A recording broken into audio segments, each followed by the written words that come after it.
एक बार फिर से आप सभी का स्वागत है। हम अध्ययन कर रहे हैं गलातियों के नाम पौलुस प्रेरित की पत्री का। अब समय है कि हम उसके दूसरे अध्याय और उसके 15वें वचन से आगे का अध्ययन करें। यहां पर पौलुस लिखते हैं, हम तो जन्म से यहूदी हैं और पापी अन्य जातियों में से नहीं।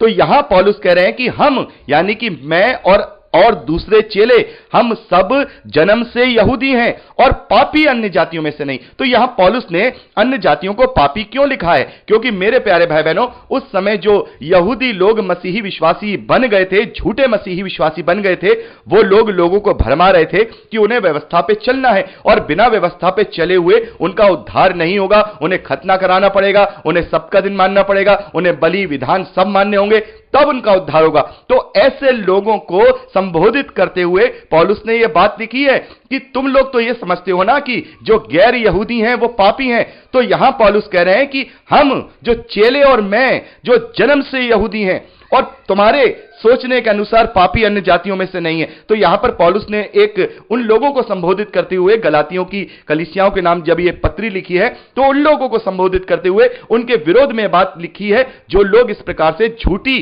शिक्षाएं लोगों को देना चाह रहे थे, जैसा कि हमने पहले अध्याय में पढ़ा। तो यहां पौलुस कह रहे हैं कि हम यहूदी हैं, जो चेले हैं वो जन्म से यहूदी हैं, और यहां तक कि प्रभु यीशु मसीह भी यहूदी ही जो लोग हैं उनके बीच में जन्म लेते हैं। तो ये सभी हम जन्म से यहूदी हैं, हम अन्य जातियों में से नहीं हैं। तो भी पौलुस कह रहे हैं, तो भी जबकि हम इस व्यवस्था को बचपन से मानते चले आए हैं, इस व्यवस्था को पूर्ण करते चले आए हैं, तब भी ये जानकर कि मनुष्य व्यवस्था के कामों से नहीं पर केवल प्रभु यीशु मसीह पर विश्वास करने के द्वारा धर्मी ठहरता है। हमने आप भी मसीह यीशु पर विश्वास किया कि हम व्यवस्था के कामों से नहीं पर मसीह पर विश्वास करने के द्वारा धर्मी ठहरे, इसलिए कि व्यवस्था के कामों से कोई प्राणी धर्मी ना ठहरेगा। यहां पर पौलुस ने कह दिया है कि व्यवस्था के कामों से, व्यवस्था के विधि विधानों से, व्यवस्था के पर्व को मनाने से, व्यवस्था की बातों को अपने जीवन में ढालने से कोई व्यक्ति धर्मी नहीं बनेगा, कोई प्राणी धर्मी नहीं बनेगा। इस बात को जब हमने जान लिया है, हम यहूदी होकर के इस बात को हमने जान लिया है, तो फिर अब हम गैर यहूदी लोगों को जो मसीह में आ रहे हैं उनको इस बात के लिए कैसे बाध्य कर सकते हैं, जब हमने सच्चाई को जान लिया है। क्योंकि जैसा हम जानते हैं कि जो यहूदी लोग थे जिन्हें व्यवस्था दी गई थी, जो कि आत्मिक व्यवस्था थी, उन यहूदियों ने क्या किया था, जैसा हमने रोमियो की पत्री में भी पढ़ा कि उन लोगों ने, केवल यहूदी लोगों ने, इजरायली लोगों ने उस व्यवस्था के कामों को ही अपनाया था, लेकिन उसकी मूल शिक्षा को अपने जीवन में लागू नहीं कर पाए थे। यानी बलि चढ़ा दी, पर्व मना लिया, सबका दिन मान लिया, दसवांश दे दिया, सारी चीजें कर ली और अपने मन में खुश हो गए कि हमने तो व्यवस्था के सारे कार्य पूरे कर लिए, लेकिन व्यवस्था की जो मूल बातें थी उनके चाल चलन, उनके चरित्र में नहीं पाई जा रही थी। उनका जीवन पापमय था, उनके जीवन में पाप पाया जा रहा था। तो पौलुस का कहने का जो अर्थ है कि व्यवस्था के कामों से कोई प्राणी धर्मी नहीं ठहर सकता, वो इसीलिए है, जैसा कि मैं आप लोगों को पहले भी डिस्क्राइब कर चुका हूं। मान लीजिए आज अगर मसीही विश्वासियों को जो आडंबर के काम हैं, जो धार्मिक कार्य हैं, अगर वो दे दिए जाते, जैसे और अन्य जाति और अन्य धर्मों में भी ये सारी चीजें दी गई हैं कि वो अलग अलग तरीके के कार्य करते हैं, उनको ये सारी चीजें दी गई हैं, आपको ऐसा करना है, आपको वैसा करना है। मान लीजिए, फर्ज करिए आज मसीही विश्वासियों को भी वैसे ही कार्य करने के लिए दे दिए जाते, तो क्या उनका हाल यहूदियों और इजरायलियों जैसा नहीं हो जाता कि वो केवल वही काम करते और सोचते कि हम धर्मी हो गए, हमने पर्व मना लिया, हम धर्मी हो गए, हमने बलि चढ़ा ली, हम धर्मी हो गए, हमने खतना करा लिया, हमने बहुत बड़ा धर्म का काम कर लिया। अभी मैंने देखा कि ऐसे ही इस प्रकार से ही लोग जो मसीही विश्वासी हैं, वो जो लोग धार्मिकता के कार्य जिन्हें नहीं दिए गए, वो लोग भी केवल चर्च चले जाना, मीटिंग्स करा लेना या लोगों को खाना खिला देना, इसी को धार्मिकता के कार्य समझ के अपने आप में खुश हो जाते हैं कि हमने प्रभु के लिए कार्य किया। अरे मेरे प्यारे भाई बहनों, यह प्रभु के लिए कार्य नहीं है, यह आपके लिए कार्य है, यह मेरे लिए कार्य है कि मैं वचन को पढ़ता हूं, वो अपनी आत्मिक उन्नति के लिए पढ़ता हूं, मैं चर्च जाता हूं, अपनी आत्मिक उन्नति के लिए जाता हूं, मैं सुसमाचार का प्रचार सुनता हूं या सुनाता हूं, अपनी आत्मिक उन्नति के लिए करता हूं, ताकि मैं इनसे सीखकर परमेश्वर के ग्रहण योग्य बन सकूं, अपने आप को जीवित, पवित्र और भावता हुआ बलिदान करके परमेश्वर को चढ़ा सकूं, अपनी आत्मिक सेवा परमेश्वर को दे सकूं। यह इसलिए करता हूं, केवल इसलिए नहीं कि मैंने केवल चर्च अटेंड कर लिया या मीटिंग अटेंड कर ली या मैंने प्रचारकों को या लोगों को खाना खिला दिया या मैं दसवांश दे आया या मैं वहां दान दे आया, इससे मेरे सारे कार्य पूरे हो गए। नहीं, यह तो केवल धार्मिकता का इस हिस्सा है। असली धार्मिकता तो मेरे और आपके लिए नई सृष्टि बनना है। जैसा मैं आप लोगों को पहले भी समझा चुका हूं, मैं बार बार आपको समझाना नहीं चाहूंगा, लेकिन बात आई है तो मैं आपको बता रहा हूं। आप इस बात को जानते हैं कि व्यवस्था के काम आदमी को, मनुष्य को इस बात को सोचने पर विवश कर देते हैं कि हम व्यवस्था के काम पूरे कर चुके हैं, इसलिए हम धर्मी हैं, और अपने निज जीवन को, अपने पर्सनल लाइफ को वो पाप में ही बनाए रखते हैं। उनका यह सोचना होता है कि हम पाप करेंगे, फिर हम बलि चढ़ा देंगे तो हमारे पाप का पश्चाताप हो जाएगा। लेकिन पौलुस यहां पर उन लोगों को समझा रहे हैं, गलातियों की कलीसियाओं को, और मुझे और आपको भी समझा रहे हैं।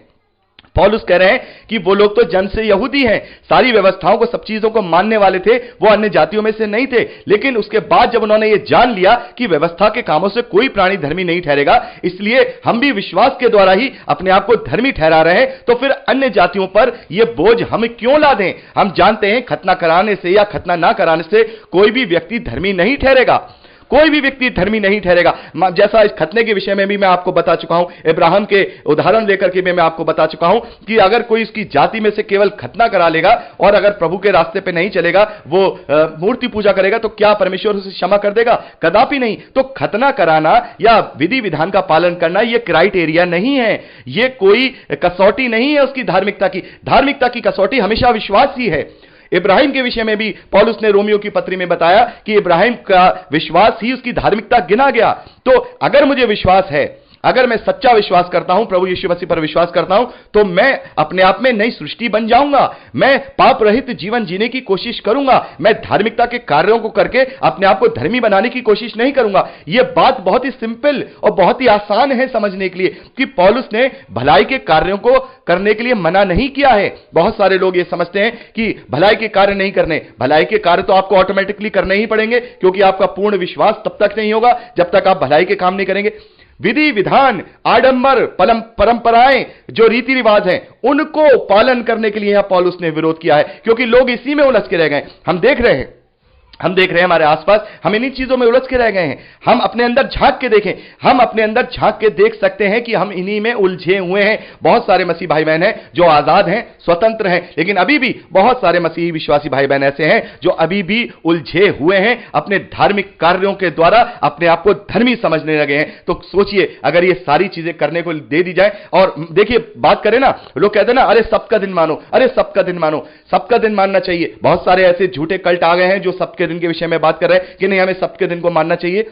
तो मेरे प्यारे भाई बहनों, सबके दिन को मान के हम धार्मिक कैसे बन जाएंगे यदि हमने अपने आप को नई सृष्टि नहीं बनाया? अब क्या हो जाएगा इससे कि हम सबके दिन को मान लेंगे? परमेश्वर को इससे क्या लाभ हो जाएगा? हां, परमेश्वर को जो लाभ, और उसको लाभ तो नहीं कहेंगे, परमेश्वर को जो प्रसन्नता होगी वो इस बात की होगी कि हम अपने आप को जीवित, पवित्र और भावताओं बलिदान करके परमेश्वर के चरणों में चढ़ाएंगे। तो यहां पर पौलुस कह रहे हैं, हम जो मसीह में धर्मी ठहरना चाहते हैं, यदि आप पापी निकले तो मसीह पाप का सेवक, क्या मसीह पाप का सेवक है? तो यहां पर पौलुस कह रहे हैं, यदि हम प्रभु यीशु मसीह के बलिदान होने के बाद भी, उसके अनुग्रह के मिलने के बाद भी अगर हम उस पुरानी गुलामी में चले जाएंगे, तो क्या फिर हम मसीह की उस बलिदान को, उस सैक्रिफाइस को हम कहीं व्यर्थ नहीं ठहरा देंगे, क्योंकि हम उस पाप की व्यवस्था में वापस पड़ना चाह रहे हैं?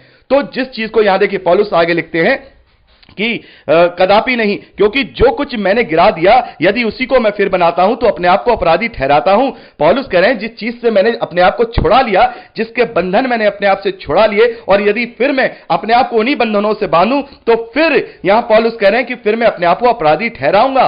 पौलुस कह रहे हैं कि मुझे जब छुड़ौती मिल गई है इन सारे आडंबरों के काम से, इन सारे विधि विधानों से, मुझे और समस्त मसीही विश्वासियों को छुड़ौती मिल गई है, छुटकारा मिल गया है, तो फिर हम अपने आप को इसमें क्यों बांधे? तो यहां पौलुस गलातियों की कलीसियाओं को यह बात लिख रहे हैं कि ऐसी झूठी शिक्षाओं की तरफ मत जाओ, क्योंकि किसी भी प्राणी का उद्धार जो व्यवस्था के द्वारा नहीं हो सकता, व्यवस्था के कामों के द्वारा कोई भी प्राणी धर्मी नहीं ठहर सकता। पौलुस आगे लिखते हैं 20वें वचन में, मैं मसीह के साथ क्रूस पर चढ़ाया गया हूं, अब मैं जीवित ना रहा पर मसीह मुझ में जीवित है, और मैं शरीर में अब जो जीवित हूं तो केवल उस विश्वास से जीवित हूं जो परमेश्वर के पुत्र पर है, जिसने मुझसे प्रेम किया और मेरे लिए अपने आप को दे दिया। मैं परमेश्वर के अनुग्रह को व्यर्थ नहीं ठहराता, क्योंकि यदि व्यवस्था के द्वारा धार्मिकता होती तो मसीह का मरना व्यर्थ होता। हालेलुया। साफ तौर पे यहां पर पौलुस ने लिख दिया है, अगर व्यवस्था से ही धार्मिकता होनी थी, व्यवस्था को ही पालन करना था, तो फिर प्रभु यीशु मसीह हमारे लिए कभी नहीं मरता। तो यीशु मसीह का हमारे लिए मरना व्यर्थ है अगर हम व्यवस्था का पालन करते हैं। पौलुस ने साफ तौर पे लिख दिया है, यदि हम दसवांश देने के लिए किसी को प्रेरित करें, सप्त का दिन मनाने के लिए प्रेरित करें, पर्वों को मनाने के लिए प्रेरित करें, विधि विधानों को मनाने के लिए प्रेरित करें, तो इसका मतलब यह है कि मसीह की स्वतंत्रता जो हमें उसके बलिदान के द्वारा मिली है, उसे हम व्यर्थ ठहराते हैं। मेरे प्यारे भाई बहनों, व्यवस्था के कोई भी धार्मिक अनुष्ठान हमें अपने जीवन में नहीं करने हैं। अगर कोई इस बारे में कहता है, तो जैसे पौलुस ने कहा कि वो सच्चे सुसमाचार को बिगाड़ना चाहते हैं और वो अलग तरीके का सुसमाचार लेकर के आ रहे हैं, तो पौलुस ने क्या कहा, यदि हम या स्वर्ग के दूत भी इस प्रकार का सुसमाचार जो इस पवित्र शास्त्र में नहीं पाया जाता है मुझे और आपको सुनाए, तो पौलुस कहते हैं वो श्रापित है, वो श्रापित है।